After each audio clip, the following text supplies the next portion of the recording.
This is the Wealth Ability Show with Tom Wheelwright. Way more money, way less taxes. So in these days of rampant inflation and ever increasing salaries and wage costs, reducing costs is more important than ever, but we want to reduce costs without giving up benefits. And one of the ways to do that is outsourcing and offshoring. So we're going to discover today, not just what are the benefits, we know there are cost benefits, but how do we actually do it? How do we actually offshore? How do we outsource? When do we offshore? When do we outsource? And what are some of the resources that we can go to? And fortunately, we have somebody who spent their life on offshoring and outsourcing, Arun Mehra. Arun, welcome to the Wealth Ability Show. Thank you so much, Tom, for having me today. I look forward to sharing my thoughts with you and experience. Thank you. And if you would, Arun, just give us a little bit of your background. Sure. So I trained here in the UK with PwC as a chartered accountant many, many years ago.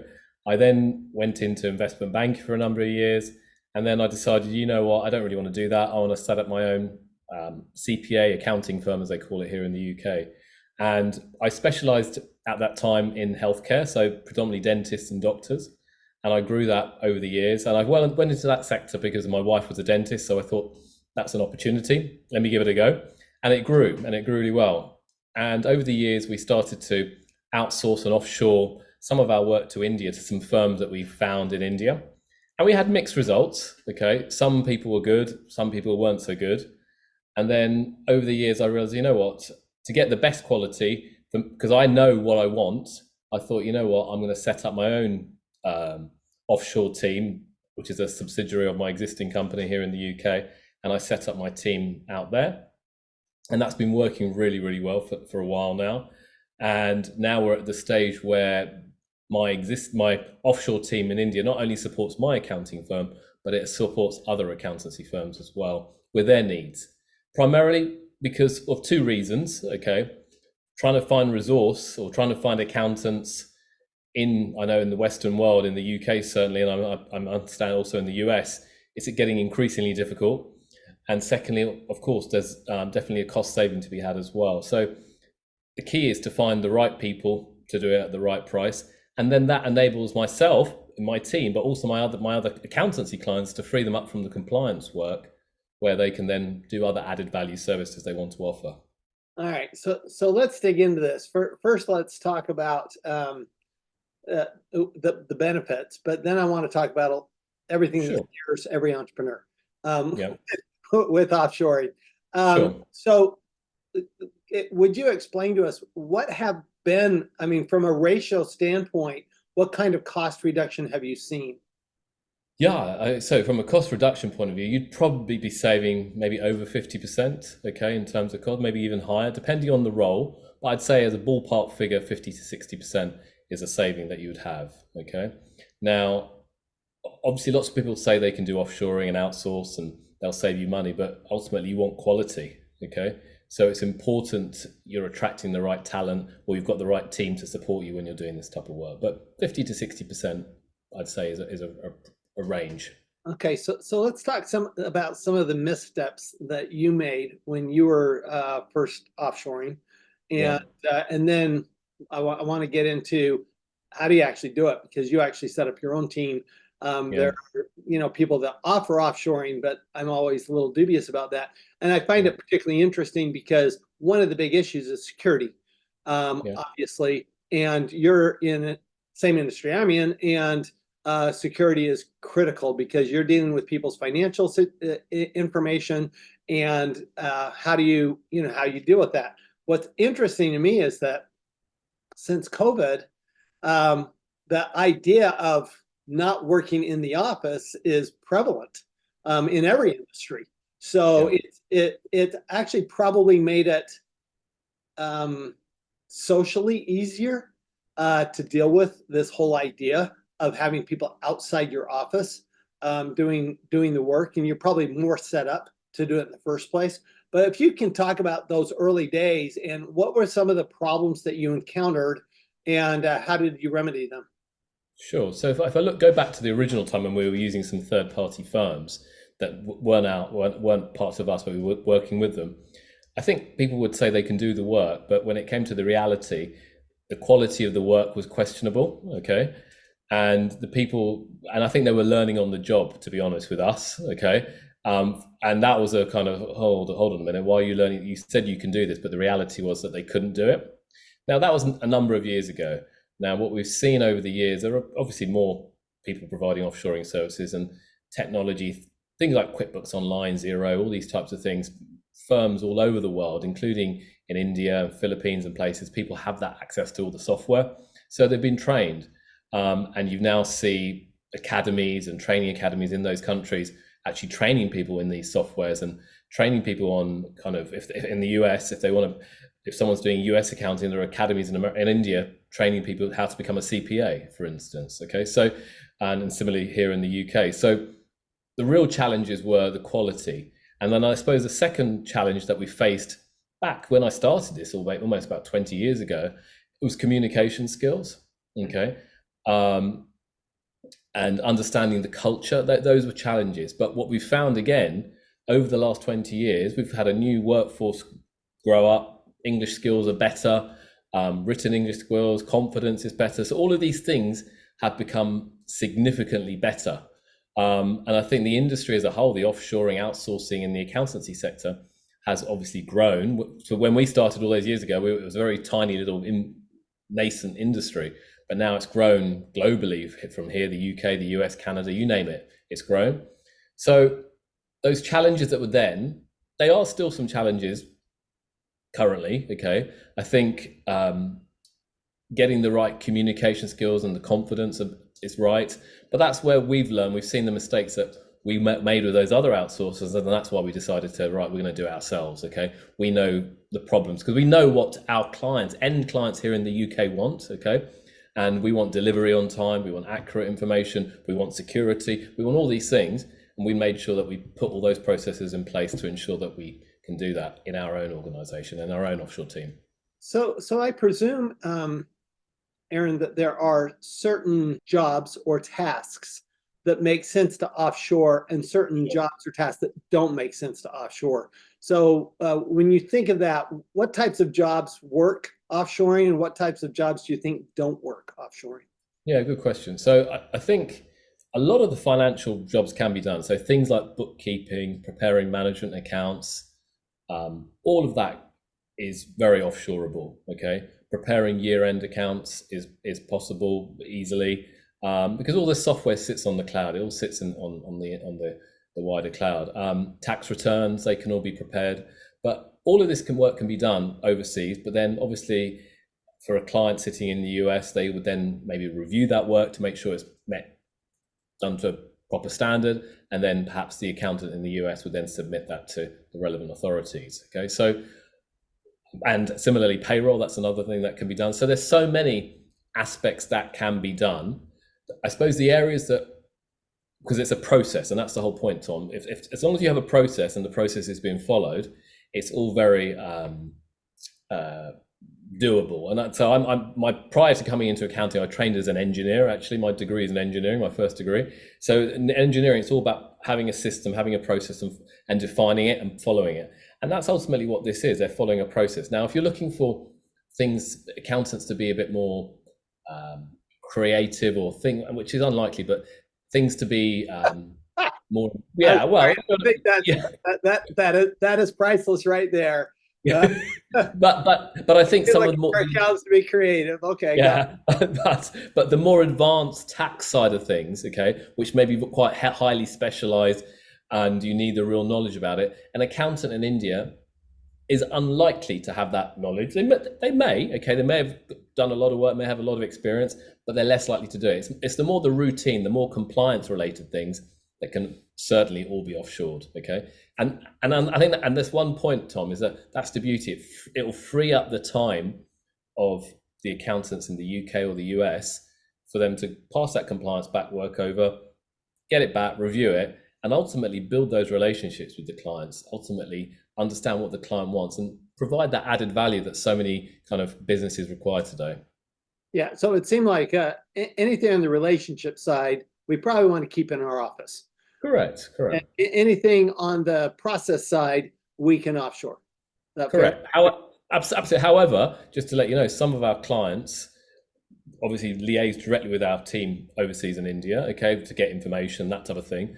And it's a team-based approach. It's people in the UK, it's people in India working together with the client. And we're always with our client base, we're always very transparent. Well, this person's part of our India team, but we work together to get the job done. Because I think increasingly, certainly here in the UK, and I imagine in the US, as I mentioned earlier, to find people, clients at the end of the day want the job done well for a reasonable price, okay? The problem arises when the client is being charged a fee and it's not being done, or it's failed to be done, or it's late, all these things. And so as long as you're open and transparent and honest to the client, saying, well, we've got a team member here in India, we've got a team member here in the UK, we're working together to get this done in a timely manner. That's all they want. They want the results. That's at the end of the day. Yeah. And you mentioned that a lot of things, since we have things on the cloud, right? Yeah. There, whether it's your general ledger system, your accounting like QuickBooks, et cetera, sure, or whether it's your actually even tax return preparation that can mostly resides on the cloud now, then I would presume you really don't have any different security issues in India that you do in the US. No, you don't. So from that point, so for instance, we have our servers for UK clients. Our servers are here in the UK, and we give access to our relevant team members in India through a remote connection into our server. So all data resides here in the UK, and that's the way to do it. Okay, and so whether someone's working virtually sitting in Birmingham, or whether someone's sitting in Delhi, it doesn't really matter, to be honest with you. It's the same security protocols that are in place. Okay, on our servers, and I suppose that's the thing that people have to get their head around, that someone in Birmingham might cost me a lot more than someone in Delhi, okay, and that's where the kind of cost savings can happen, even when the team members aren't even meeting anywhere. They're remote. Someone's in Birmingham, someone's in London. They're remote. So that's where I think the world of COVID changed that for everyone, okay, and I think accountancy firms are looking to lower their costs. Then obviously offshoring is certainly a solution. Yeah, and presumably any professional services firms. Correct. I mean, healthcare, you can go to billing, right? So any of those processes, every company has processes that they can offshore. You mentioned that you had trouble with third party, and you went and set up your own offshore. Can you walk us through how did you go about? Because that's daunting for people, right? And that was a challenge. I'm gonna fly to India. I'm gonna find people. I have a hard time finding people in my backyard. So how do we find people in India? Yeah, well, so we set up our own thing, okay? And I'm not saying that's right for everybody, far from it, okay? Dealing, as you said, in your own backyard is hard enough. Going to another country where you don't understand the laws, sometimes the language, the processes and stuff, it can be difficult. But I'd been working, I'm of Indian origin, okay? I was born in the UK, but I have Indian contacts, Indian family. So I thought, I can do this. So I went out to try and hire people who've worked in the offshoring industry. And that was my first step, was to hire existing people who've worked in the kind of offshoring industry to say, right, I'm setting this new entity up. Can you join me? Can you help me do that? And that's how it all kind of started. And from that, we then went about forming company formation, dealing with all the local kind of labor laws, all the steps that are involved, which are numerous and complex, and it makes UK law sound very, very easy compared to the Indian side of things. So that's why I'm not saying don't do it, far from it. There might be some people who want to set up their own entity, maybe in India, and do it. By all means, do that. And we can help you do it, but don't expect it to be quick and fast. And that's why I thought, well, that's when other accountants started to approach me to say, well, I don't really want to set up my own entity in India. I don't need the headache. I've got enough headache already. Can you help me just do the offshoring and outsourcing for me? And we said, well, yes, we can, for what your needs are for a certain fee. So that's how it's kind of taken off, really. So obviously, when you put a third party in there, you're decreasing the amount of cost savings.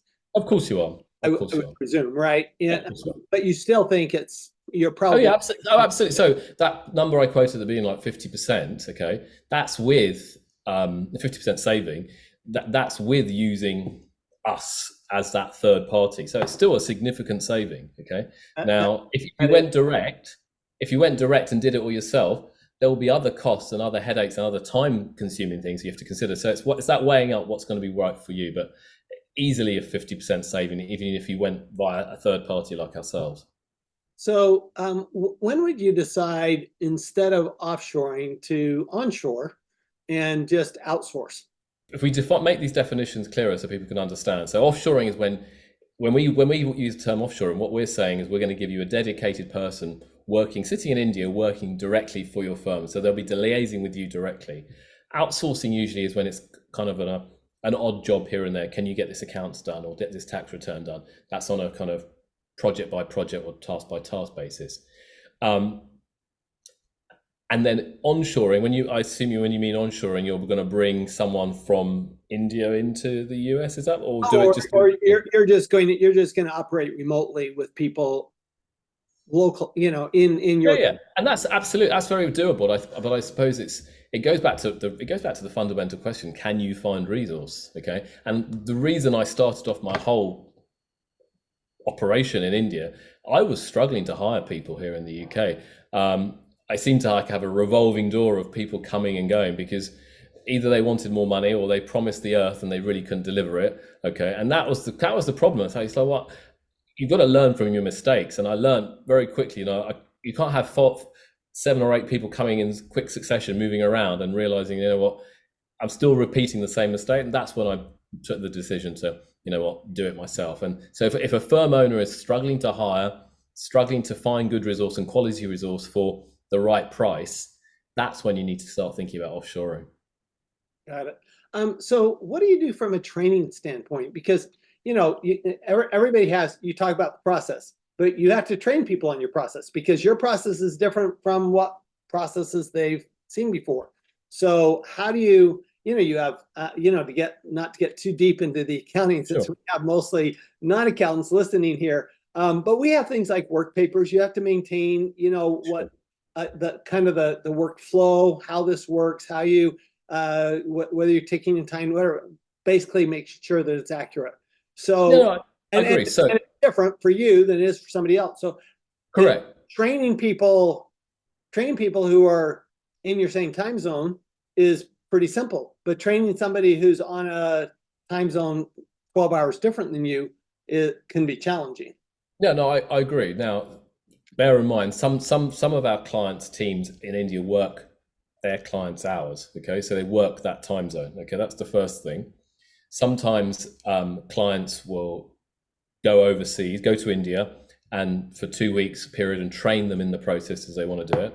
Some of them have video training facilities that they train them online through mechanisms like Zoom. So there's a whole variety of things.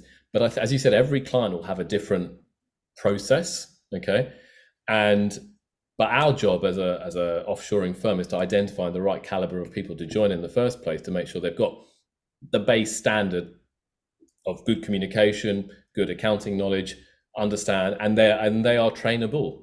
Okay.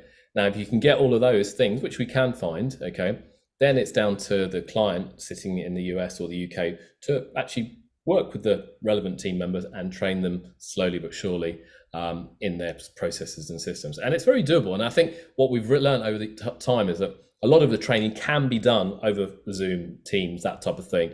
It's actually a very good way of training. It facilitates that process. It's quick, it's inexpensive. And if there's a question or not, you can always just pick up the call on Zoom and ask a question easily as well. So let's say you're going to a third party like yourself. How do you vet these third parties? Because like you say, I mean, people frequently, as we all know, we get resumes and people say they can do things and then they can't. So how do you vet them? Because the worst thing in the world I can think of is you go all in with this third party and you're planning on a certain number of dedicated people, and then they are like clueless. Yeah, well, and you're absolutely right. So the first thing I would do is also understand what they've been doing historically. What kind of work have this offshoring firm been doing? Then I would also look at, do they have obviously other international clients, but I would never go all in. Okay, I would never go all in. I would test. If someone's coming to us, okay, I'd say to them, well, firstly, we'll give you a resource. For all our clients, we'll give you a resource for a week or 10 days, okay, totally free. See what you think. Is there a good fit with that person? Okay.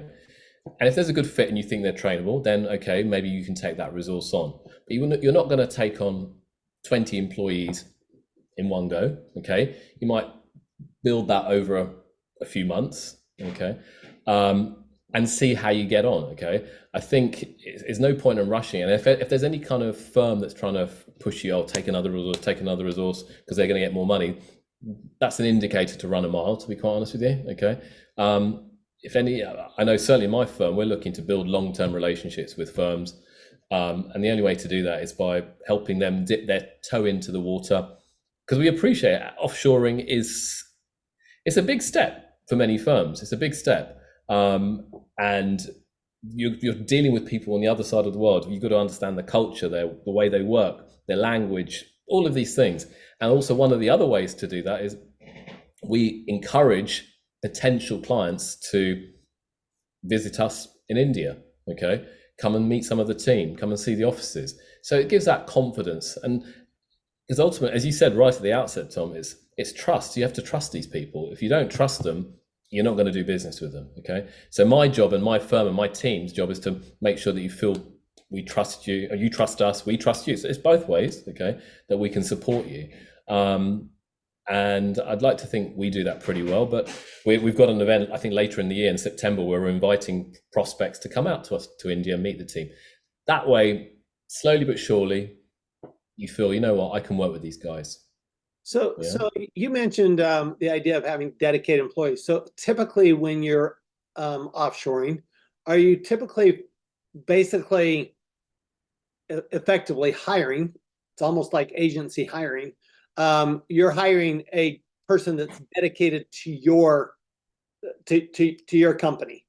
Correct. So you're not getting a whole team of people and they're just passing it around for whoever.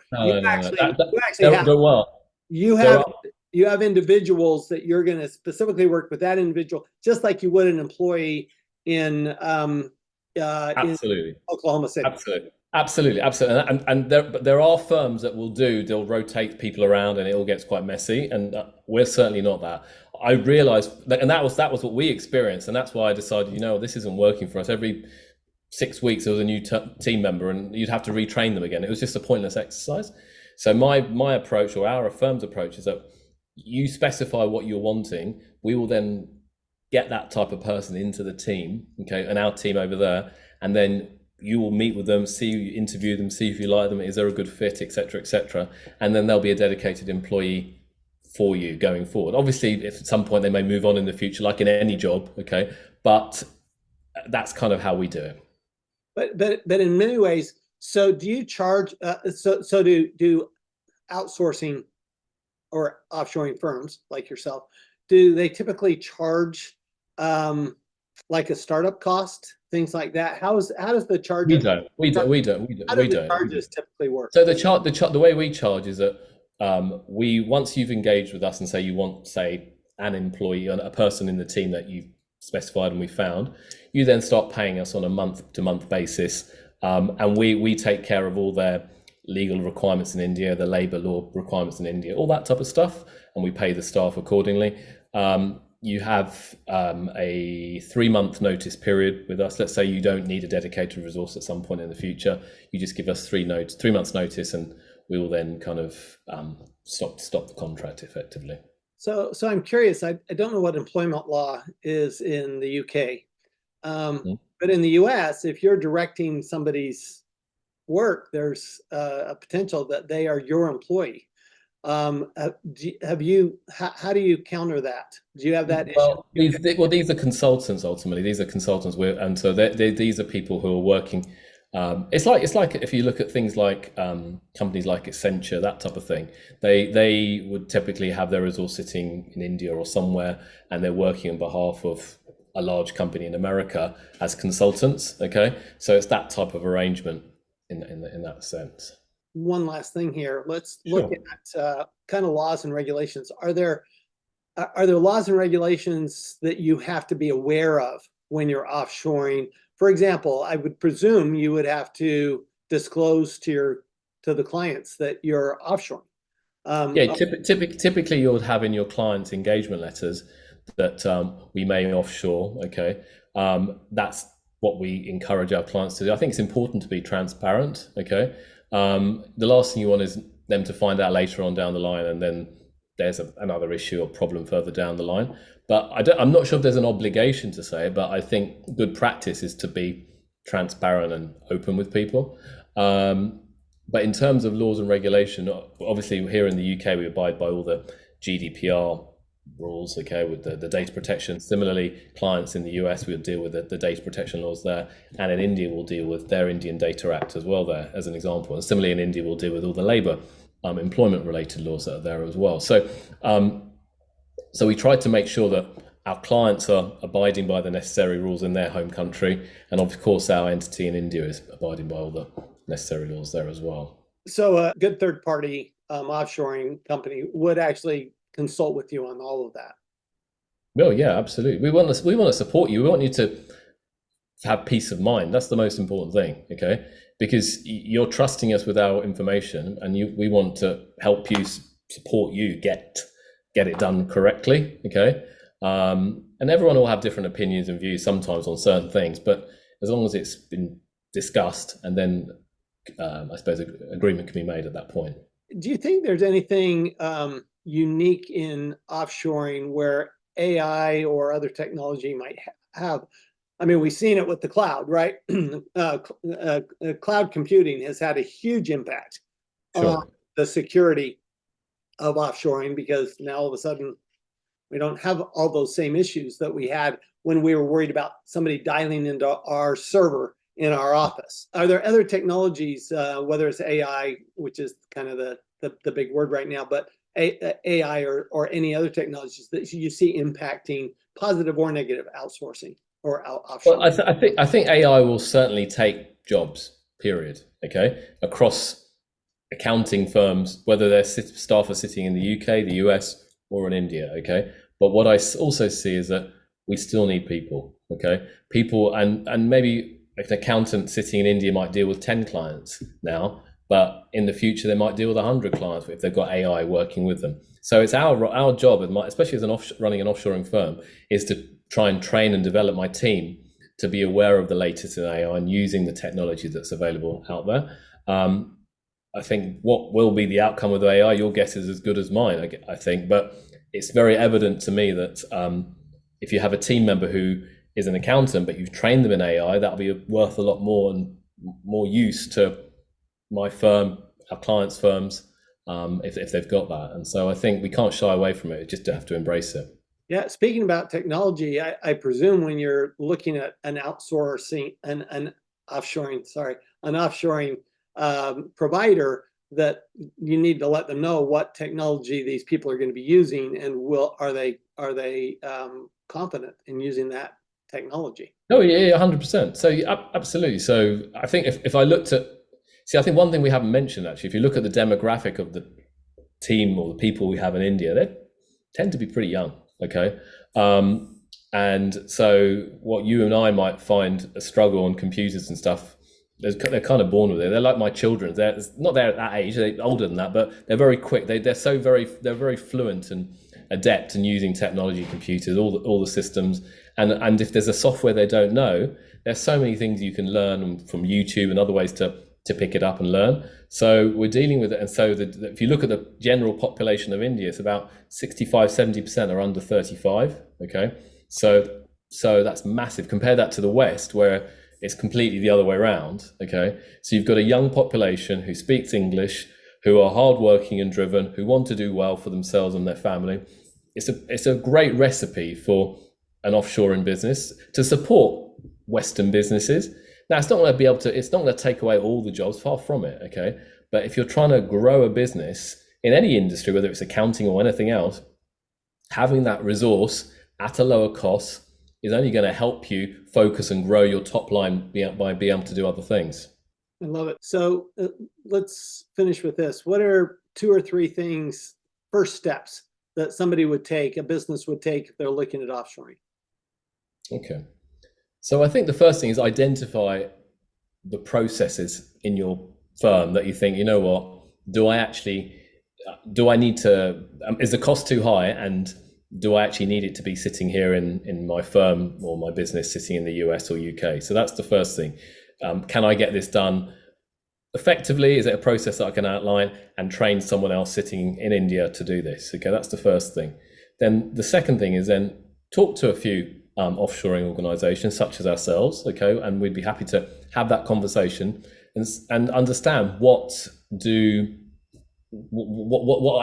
our offering might be different to another firm. The people do it differently. We do it in our way, but it's also about the chemistry, and I think the way we like to do it, we'd like to create a personal relationship and be able to, if there's a problem, it's not we're going to shy away. It's more about pick up the phone, let's have a discussion. Okay, so talk to a few parties. Obviously, look at the pricing because everyone prices differently as well. And if you're still not sure, and test it, test a client, test a firm out. You might test 2 or 3 firms out, okay, with a different job or different jobs or different roles, okay. But that'll give you a good indication of, okay, who works well, who doesn't work well. And if you do need to if you're looking to grow and you're going to have lots of people perhaps overseas, you might think, you know what, maybe I will go to India and just meet some of the people, understand the team, understand the culture. All of these things matter, okay, because that's how you're going to get the best out of your respective team colleagues or members sitting over there. I love it.